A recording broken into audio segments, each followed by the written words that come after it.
Salah seorang narapidana rutan kelas 2B Kota Bumi, Kabupaten Lampung Utara tewas yang diduga karena mengalami sesak napas. Sebelum tewas, korban sempat mendapatkan perawatan dari tim medis.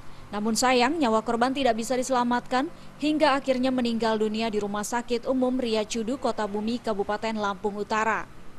Korban merupakan warga kilometer 17 Palembang yang tersandung kasus penculikan bersama oknum kepolisian dan TNI pada tahun 2014 lalu.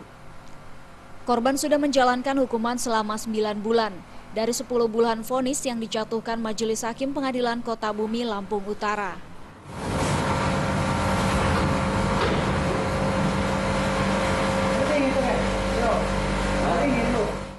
Dari hasil pemeriksaan terhadap korban, dokter jaga unit gawat darurat Rumah Sakit Umum Ria Cudu, Zidan Raja Gugup mengatakan di tubuh korban tidak ditemukan tanda-tanda kekerasan. Sebelum tewas, korban hanya mengeluhkan sesak nafas. Jadi dia datang dengan sesak aja, sesak.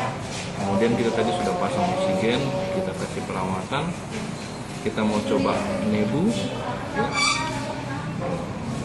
Kemudian keadaannya memburuk.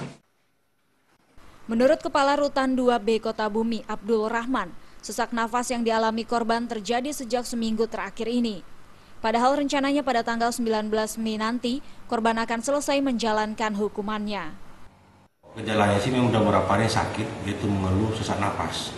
Dan kita obati beberapa hari ini, hari Sabtu terakhir kemarin itu dikunjungi oleh anaknya dan kondisi sudah mulai membaik. Nah, tadi pagi dia mengeluh agak sakit, kita periksa sama para medis, dibawa ke poliklinik, diadakan pengobatan. Hingga kini jenazah Senin, salah satu napi rutan kelas 2B Kota Bumi, Kabupaten Lampung Utara tersebut masih berada di kamar mayat Rumah Sakit Umum Ria Cudu, Kota Bumi, menunggu penjemputan dari pihak keluarga. Dari Lampung, Romiko melaporkan.